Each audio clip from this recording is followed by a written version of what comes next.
Do you feel like the other shoe finally dropped with this pandemic? In this episode, we're going to chat about this global trauma that we're going through and how to find the help that we need and why processing is so important. Hi, I'm Carly Myers, your friendly stress management expert, and this month we're talking about mental health. Now, I've brought on an amazing guest, Majet, who helps people find fulfillment through counseling, coaching, and community. Now, she owns Resilient Mindworks counseling practice in Northern Liberties, Philadelphia, Pennsylvania, and that practice helps people who are struggling with anxiety, depression, and PTSD. She's also the owner of Diva Girl Philadelphia, which empowers and educates women with fun classes, parties, conferences, and volunteer trips abroad, which is actually how we met. We met through the amazing Diva Girl community. Now, Majet also coaches singles and dating, self-esteem, boosting our self-esteem, relationships, and matchmaking. So it's easy to say that she has her hand in all sorts of buckets because she knows what she's talking about when it comes to processing emotions, developing fulfilling relationships, the whole nine yards. So, Majet, welcome to the show. Thank you so much for joining us. Thank you so much for having me, Carly. I'm excited to be back. Yes. So for those of us who haven't tuned into your previous episodes and gotten all of the wealth of knowledge that you've shared in the past, would you mind just giving us like the cliff notes of how you ended up here and why you do the work that you do? Yeah, definitely. So for 13 years, I was working as a paramedic. And I knew at that time that it was time for me to change gears because I felt like I wasn't growing. There's something inside me that needed to happen. And that was, growth or some change that I needed. And I ended up going into this orientation about trauma counseling at Jefferson University, and it was for grad school. And that's when I realized that this is what where I am supposed to be, and this is what I am supposed to do to process the trauma that people have gone through. Because looking back, I too have suffered trauma. I too have suffered from anxiety, depression, and PTSD, having had traumatic events happen to me as a paramedic, also working as a paramedic, being assaulted by my coworkers, and I didn't get to process that for many years until I got into this program of trauma counseling. And that's when I realized that this is my purpose now, after processing my own trauma. And then now I help people process their own so they can live in the present, and then we can plan a fulfilling future.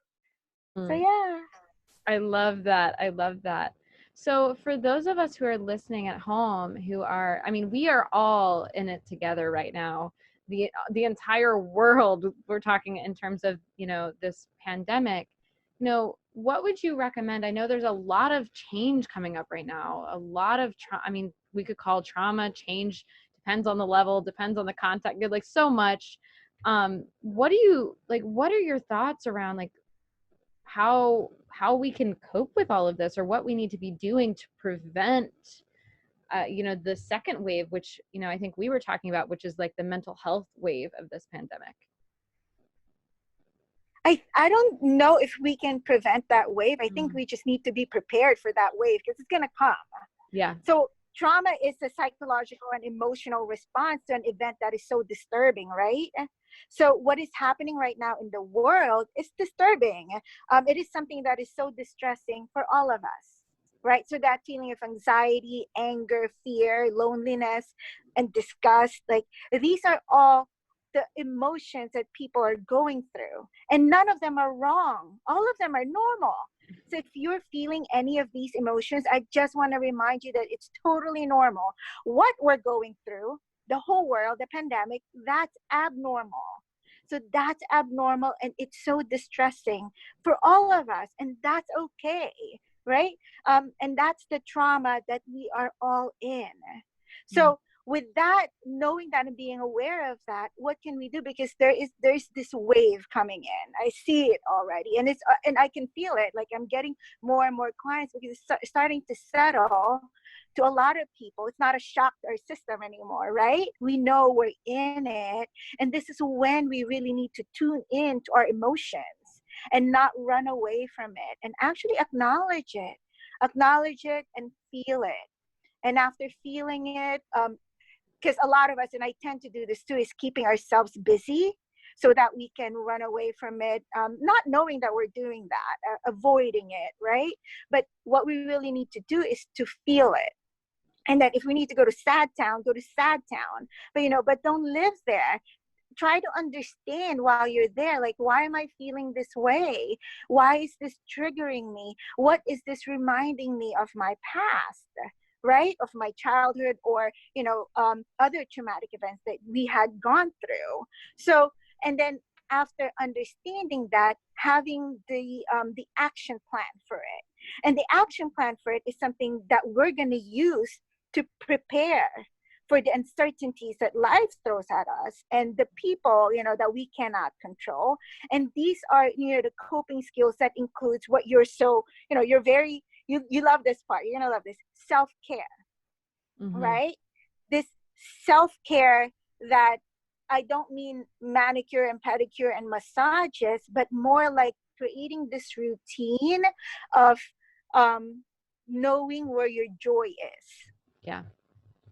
Being able to pause and take a moment and tap into that, what brings me joy and what activity is that.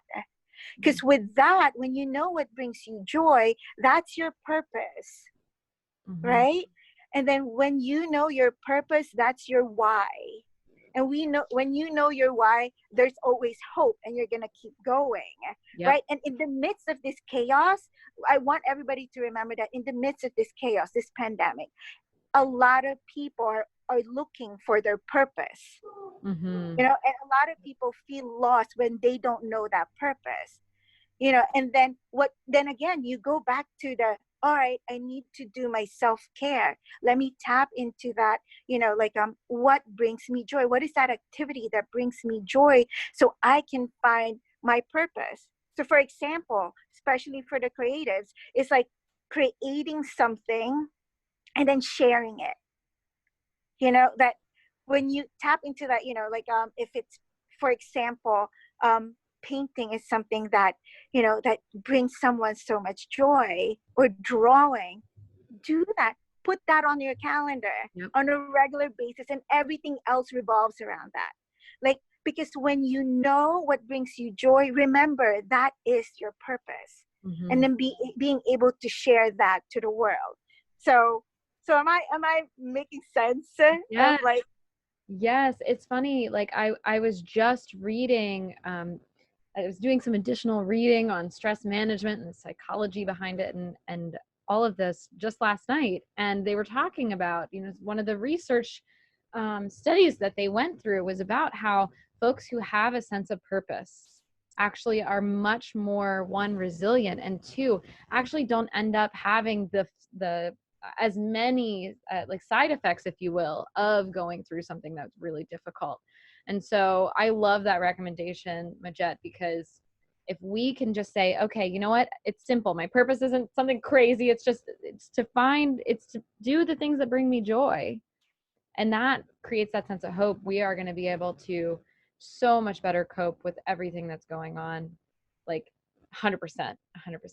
Well, I know there's so much more we could dig into. I feel like one of these days we're going to do an hour and a half long episode or something. But I just want to thank you for coming on the show. This is a really well-needed perspective. Yeah, I'm very happy to be here. And, and whenever you need me, just let me know, and I would love to hop on and talk to you anytime. Sounds great. So for those of you guys who are listening at home, we want to know what brings you joy. What makes you, spark and feel happy, spark joy, feel happy, all of that. So let us know in the comments, and make sure to tag us, because we want to see that. Now, guys, we also have some pretty big news, and this is that the Stress Less Space is back. And yes! And it's more actually affordable than ever. So this is a self-love accountability group. It's a whole new virtual level. Join us twice a month for 1 hour group accountability, self-care accountability sessions. and gain access to a community of incredible women and folks that have the same goals as us. Can I just add, I think some people are lost when it comes to, I don't know what brings me joy. And and with some of my clients, I give them a suggestion that, maybe try something different each week, right? So groups like what you have, if they are lost or they don't know what can bring them joy, joining an accountability group, or a group like what you just said, the stress less place, that can help you find that joy for yourself. So I love that. Oh, yes. Yes. So, guys, if you want to find what brings you joy, you want accountability around doing the things that bring you joy, make sure to click the link in the description of this week's episode. So that concludes this week's episode of the Stress Less Show. If you enjoyed this week's episode, if you enjoyed Majet's thoughts and shares and a wealth of knowledge, please let us know by giving us a big old thumbs up or hitting that follow and subscribe button. Thanks for listening, and we will see you next week.